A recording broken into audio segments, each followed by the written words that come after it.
மக்களை வஞ்சிக்காது ஆஞ்சோலை தொழிலாளர்களை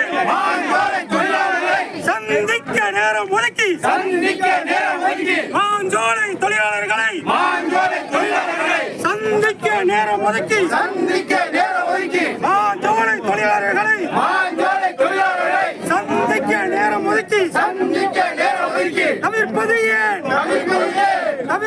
ஏன் வஞ்சிக்காதே ஆஞ்சோலை தொழிலாளர்களை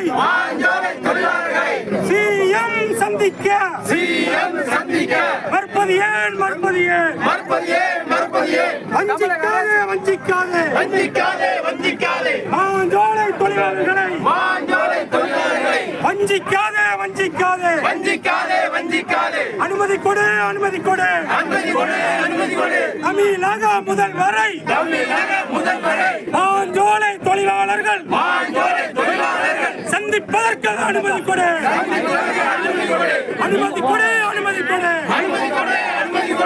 ஆஞ்சோலை தொழிலாளர்களை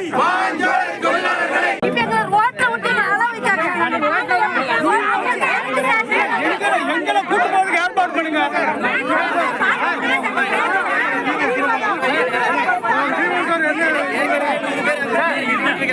அவர் என்ன சொல்றாரு?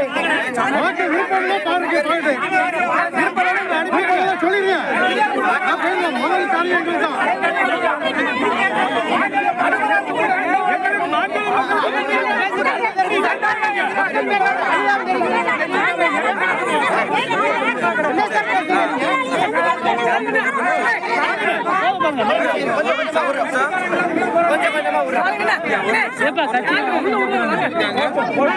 நம்ம பார்த்தோம். அந்த காணொலி வந்து முதலமைச்சர் மு க ஸ்டாலின் அவருக்கு எதிராக அவர் தங்கியிருந்த இடத்துக்கு பக்கத்தில் இது வந்து நடந்த ஒரு போராட்டம்.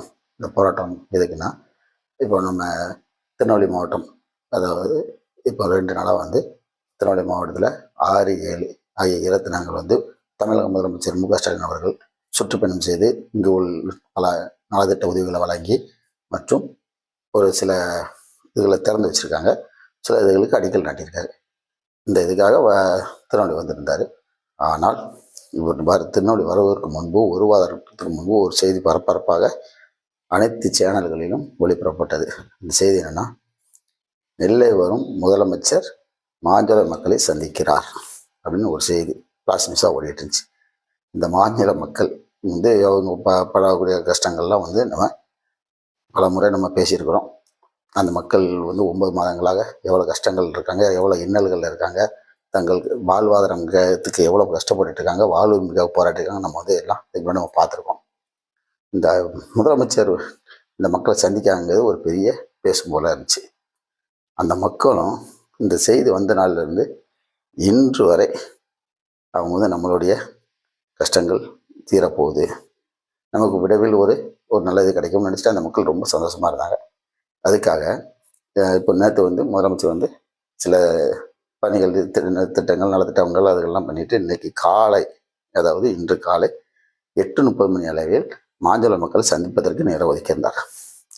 இந்த மாஞ்சோலை மக்களும், மாஞ்சோலையிலேருந்து ஒரு 100க்கும் மேற்பட்ட மக்கள் தங்களுக்கு ஒரு வாழ்வாதாரம் கிடைச்சிரும், நம்மளுடைய கஷ்டங்கள்லாம் இன்னையோட போயிடும் அப்படின்ட்டு அந்த மக்கள் நேற்று நைட்டே கிளம்பி, ஏன்னா வந்து மாஞ்சோலையிலேருந்து இன்றைக்கி அதிக காலையில் வந்து இங்கே 8:30க்குள்ளே வர முடியாது. அதுக்காக நேற்றே அந்த மக்கள் வந்து அங்கே பஸ் ஸ்டாண்ட்லேயுமா அங்கேயும் தங்கி எல்லாம் வராங்க.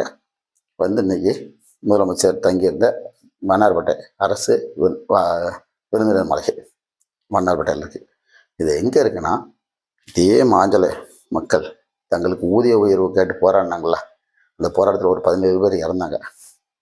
அந்த இறந்தது எங்கிட்டனா, அதுக்கு 2க்கும் இடையில் ஒரு சாலை தான் போகுது.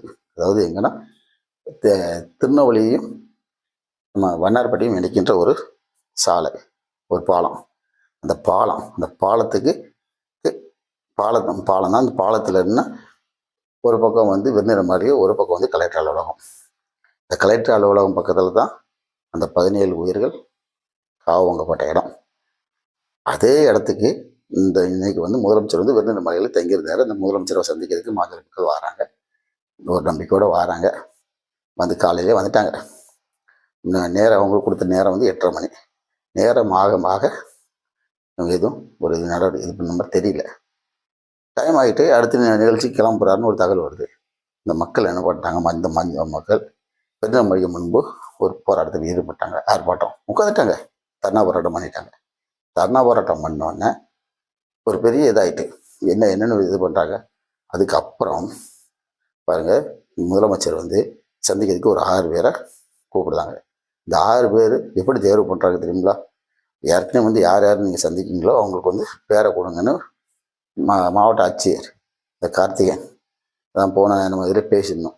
இந்த கார்த்திகேயன் என்னைக்கு வந்து வெளியே போகிறாரோ அன்றைக்கி தான் அந்த மக்களுக்கு விடிவு காணிக்கணும். அந்த அளவுக்கு டிரான்ஸ்ஃபர் போட்டாங்க. ஆனால் இன்னும் போகாமல் அங்கேயே இருக்கார். இந்த நிகழ்ச்சிக்காக இருக்காரா என்னன்னு தெரில.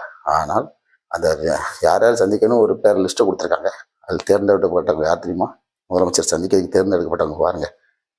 1 மணிமுத்தாறு பேரரசு தலைவி, 2வது அவருடைய கணவர், அது போக ஒரு 4 பேர். யாருன்னா டிஆர்எஸ் விருப்ப ஓய்வு கொடுத்துருக்காங்க பார்த்தீங்களா, அதாவது கம்பெனிக்கு சாதகமாக அந்த ஒரு 4 பேர். இந்த 6 பேரை சந்திக்கிறதுக்கு இவங்க ஏற்பாடு பண்ணோன்னே வந்த மக்கள் பயங்கர தர்ணா போராட்டம் பண்ணி பிரச்சனையாகி இது பண்ணுறாங்க. அதுக்கப்புறம் பாருங்கள், முதலமைச்சர் வந்து வெளியே அடுத்த நிகழ்ச்சிக்கு போகும்போது அந்த மக்கள்கிட்ட அங்கே நின்றுக்கிட்டே பேசிட்டு மனு வாங்கிட்டு போயிட்டாப்புல. இந்த முதலமைச்சர் ஒரு நேரம் கொடுத்துருக்காரு. அந்த நேரத்துக்கு அந்த மக்களை கொண்டு போய் அந்த பாதிக்கப்பட்ட மக்களை கொண்டு போயிருக்கணும்.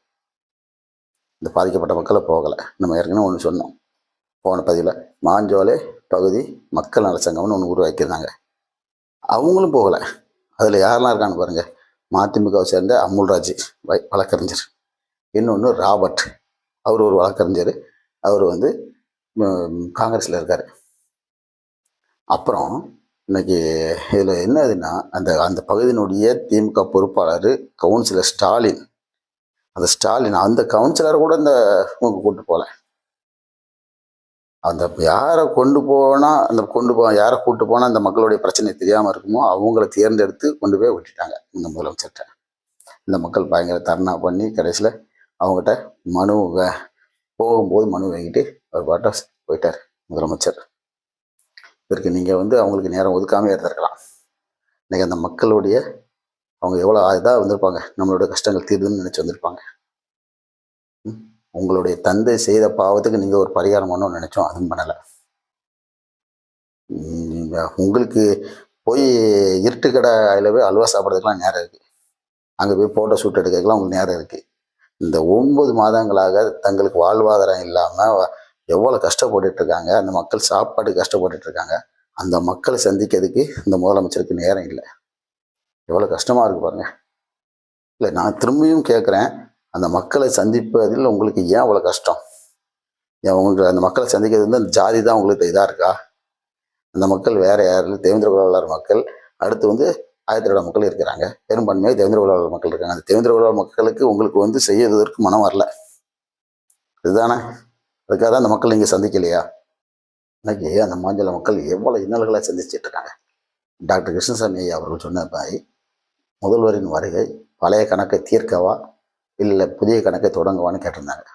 நீங்கள் பழைய கணக்கை தீர்க்கன்னா என்னென்னா, உங்களுடைய தந்தை செய்த அந்த பாவத்திற்கு நீங்கள் பரிகாரம் செய்வீங்களான்னு தான் நீங்கள் கேட்டிருந்தாங்க. அது இல்லை. புதிய கணக்கை இனிமேல் தான் நீங்கள் தொடங்குவீங்கன்னு நினைக்கிறீங்க. அந்த புதிய கணக்கை எதாக இருந்தாலும் சந்திப்பதற்கு புதிய தமிழும் ரெடியாக இருக்கும். அந்த மாஞ்சோலை மக்களுக்கு இன்றைக்கும் புதிய தமிழும் அவங்களுக்காக பாடுபடும். நீங்கள் வந்து விட்டுட்டு இன்றைக்கி போனாலும் அதுக்காக அவங்களுக்கு நீதி கிடைக்கிறதுக்கு என்றும் புதிய தமிழ் நிறுவனர் டாக்டர் கிருஷ்ணசாமி அவர்கள் என்றும் அந்த மக்களுக்காக போராடுவாங்க. அவங்க அறிக்கையில் கூட சொல்லியிருக்காங்க, முடியலைன்னா நான் ஐநாவுக்கு போகன்றிருக்காங்க. இன்றைக்கி பல நீதிமன்றங்களை சந்திச்சுட்டு இன்றைக்கி வந்து அரசினுடைய ஒத்துழைப்பு இல்லாமல் இன்றைக்கி வந்து தோல்வி தான், இன்னும் பிரச்சனை இல்லை. அடுத்து ஐநா சபைக்கு போவாங்க. அப்படிலாம் நெதர்லாந்தில் நீதிமன்றத்துக்கு சர்வதேச நீதிமன்றத்துக்கு போவதுக்கு தயாராக இருக்காங்க. அதுக்காக இதை வந்து விட போக மாட்டாங்க. நீங்கள் முதலமைச்சர் வந்து ஒரு அல்வா சாப்பிட்றதுக்கு நேரம் இருக்குது, ஆனால் அந்த மக்களுடைய ஒரு அவலங்களை கேட்க உங்களுக்கு நேரம் இல்லையா? அந்த அல்வா சாப்பிட்ற நேரத்தில் அந்த மக்களுக்கு ஒரு நேரத்தை ஒதுக்கி அந்த மக்களுடைய குறைகளை கேட்டுட்டு போயிருந்தால் கூட இன்றைக்கி சந்தோஷப்பட்டிருப்பாங்க. ஆனால் அந்த மக்கள் நேற்று நைட்டை வந்து பஸ் ஸ்டாண்ட்லேயும் அங்கேயே தங்கியிருந்து தங்களுக்கு ஒரு நீதி கிடைக்கணும்னு வந்தாங்க. அந்த நீதி அவங்களுக்கு கிடைக்காம போயிட்டு, ஆனாலும் அந்த மக்களுக்கான நீதி என்றாவது ஒரு நாள் கண்டிப்பாக கிடைக்கும். என்ற நம்பிக்கையில் நாங்கள் இருக்கோம். நன்றி.